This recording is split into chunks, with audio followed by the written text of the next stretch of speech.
Hi, everybody.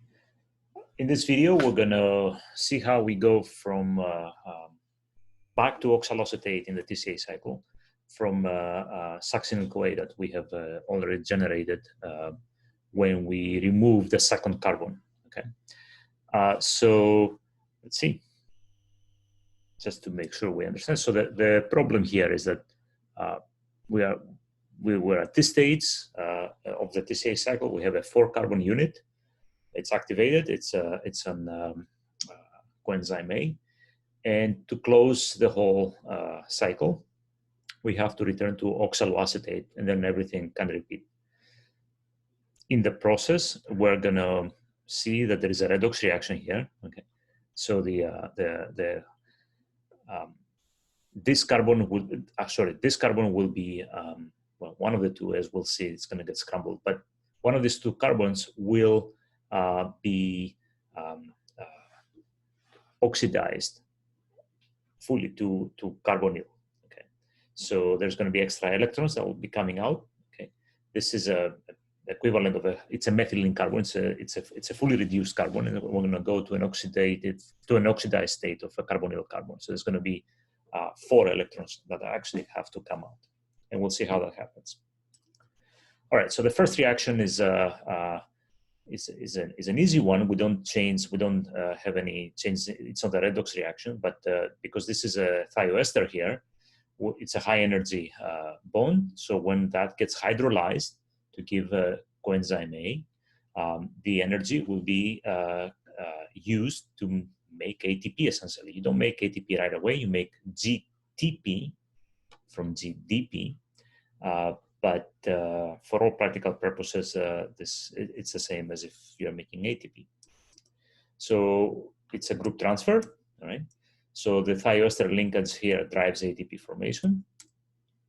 And again, it doesn't matter, don't be confused by you because you see GTP being made here.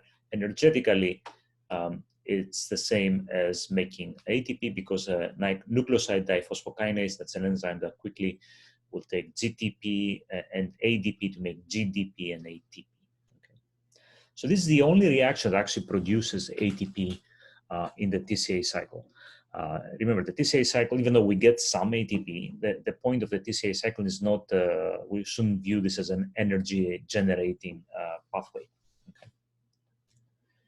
How does it work? That's Succinyl-CoA, that's the enzyme. There is an inorganic phosphate, okay, that will attack the carbonyl carbon, so coenzyme leaves, okay? And then this phosphate will be transferred onto the enzyme itself on the histidine. It's a high energy phosphate, and of course it releases succinate at this step. So we got one product, and now the high energy phosphate can be transferred onto the GDP to give rise to GTP. And the enzyme is restored to its original state. So it's a very straightforward enzyme, the straightforward mechanism, and we are done. Okay? That's it. So we hydrolyze the high energy bond to drive formation of ATP. Why do we do this? All right. As I said, the point of the TCA cycle is not to get energy, although it's nice to get some. But we don't get any electrons. We don't have any, succinate is not a key intermediate for biosynthesis. So none of the usual reasons that we have seen in all these reactions, and we will see in the next ones too, apply here. Right? So what we're left with is really that this is an add-on that happened late in evolution, and it happened so that the cycle can actually close and we can go around and around. Okay, it wasn't there originally. And as you'll see, that kind of makes sense, when we discuss the rationale of the cycle at the very end of this series of videos. So we got succinate, then we have to move on to fumarate. So what's going to happen is that this 2 carbons will be oxidized. We're going to have slightly, okay, weakly. So we're not going to see any hydroxy groups. Instead, we're going to see a double bond forming. The electrons will be passed on to FAD to become FADH2. So these are low energy electrons. It's a redox reaction. And it is unique. So both electrons here come from carbon atoms. We don't see any hydride transfers that say, you know, we have seen before. So we use FAD instead of NAD. This enzyme itself, we're going to see it again when we talk about the electron transport chain, because it is part of the electron transport chain. It is bound in the membrane. It's found in the membrane, in the inner membrane. I don't have a slide. I will see the slide later. But before we discuss of how the enzyme looks like, we need to discuss why FAD, FADH2, and not NAD, right? Why is that? So if you look at the E values, again, our favorite topic, we know the E value for the half cell for NAD, it's minus 3.2, minus 3.2, 0.32, sorry. Okay, dyslexic here. It's minus 320 millivolts, all right? So, and fumarate to succinate, however, the E value is near 0. If you try to couple these reactions, okay, as an oxidation of fumarate, of succinate to give you fumarate, you get a very negative delta E, which makes it unfavorable, and quite a bit so, okay, 350 millivolts unfavorable. So a better way would be to use FAD, which is also around 0. Slight, again, it depends on where it's bound to, the protein environment, but it's higher definitely than NAD, and that makes it barely favorable. Okay. Now, if you couple this reaction, the reduction of FAD to FADH, with the oxidation of succinate to fumarate, now that becomes doable. So that's the energetic reason.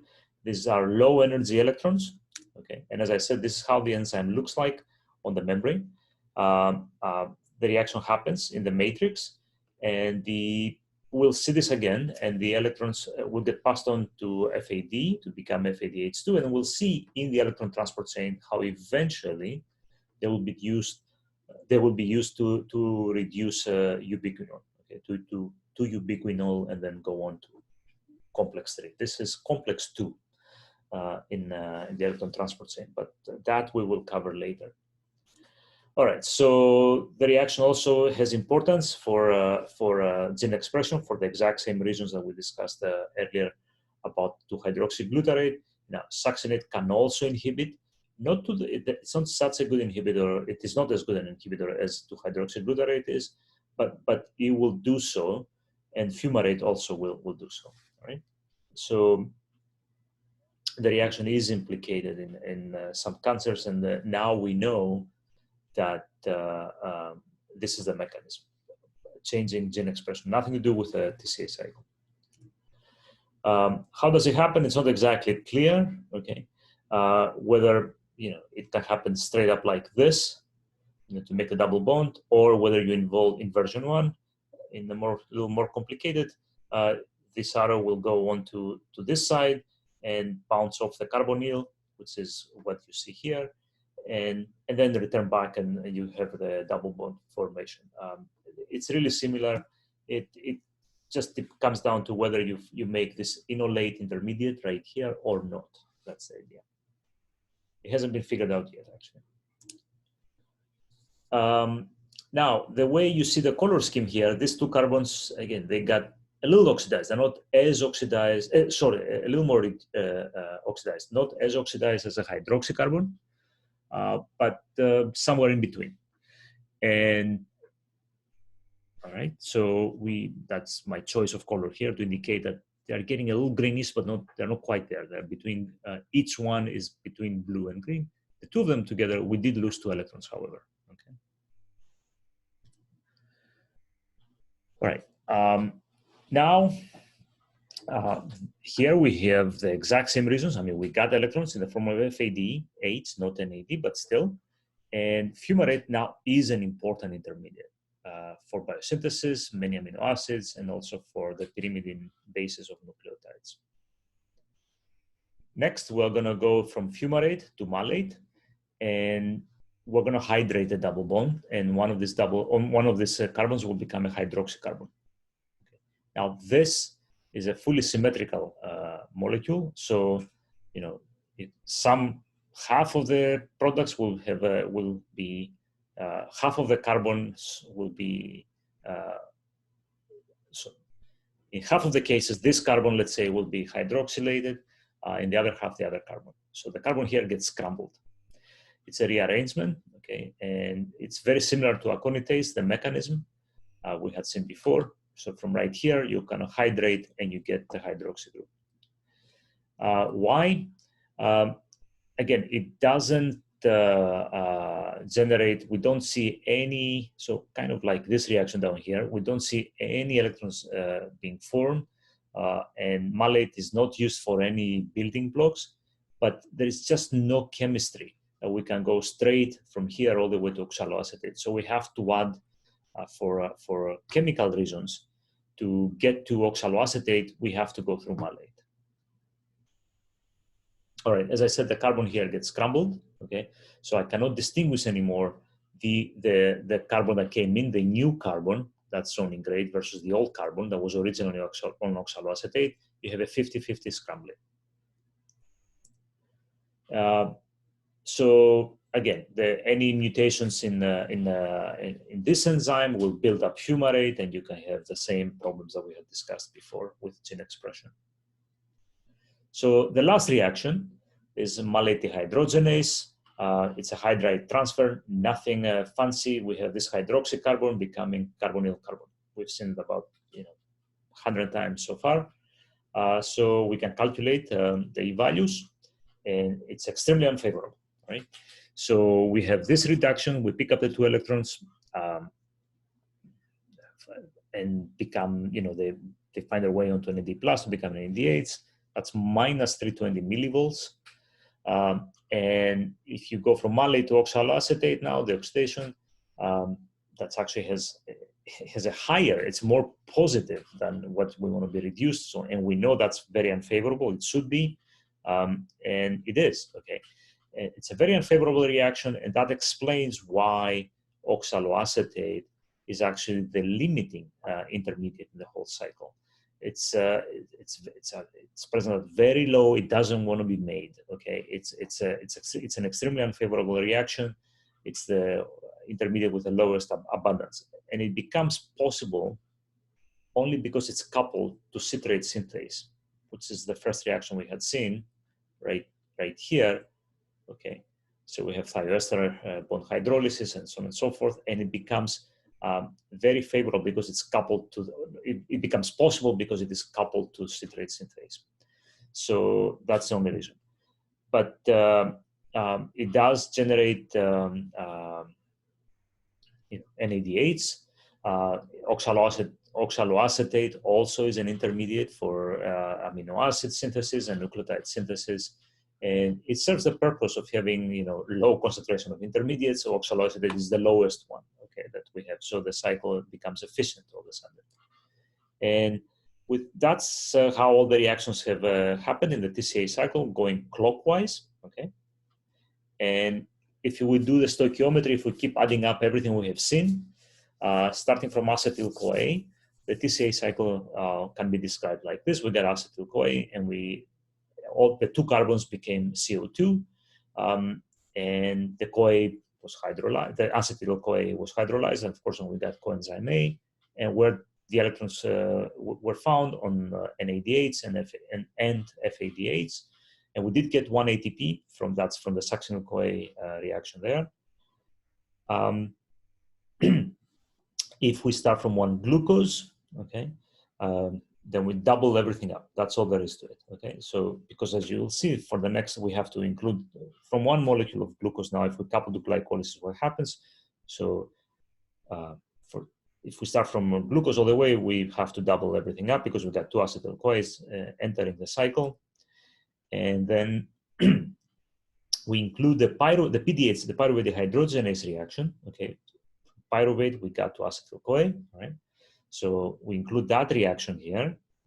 And of course, the coenzyme now goes away, CoA goes away.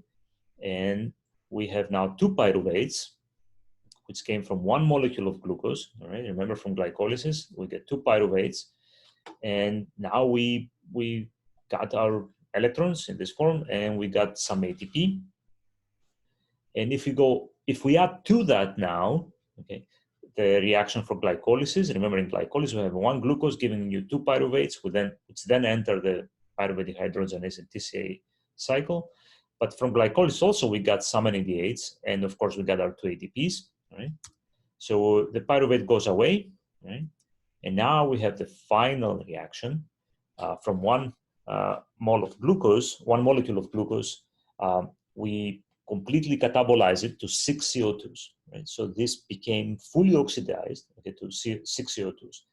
And if we had done this, by lighting MMATs like in wood and burned it, we wouldn't have been able to capture these compounds.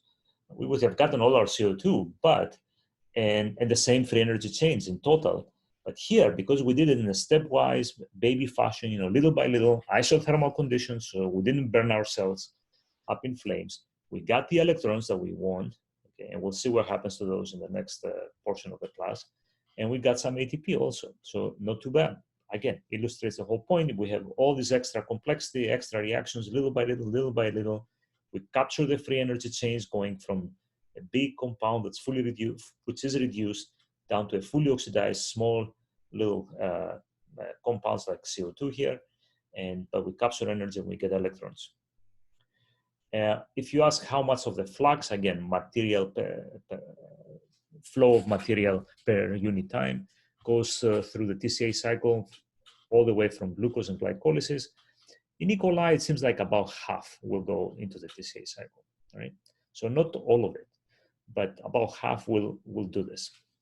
So just to summarize, this reaction from glycolysis all the way through the TCA cycle in real cells, at best, happens for about half of the glucose that we get that comes into cells.